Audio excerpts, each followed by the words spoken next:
So this one is done. We're gonna put it in this jar.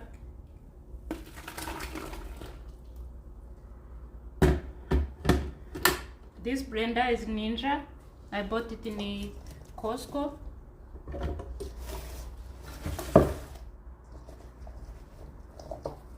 Carrot, beetroot, everything in one.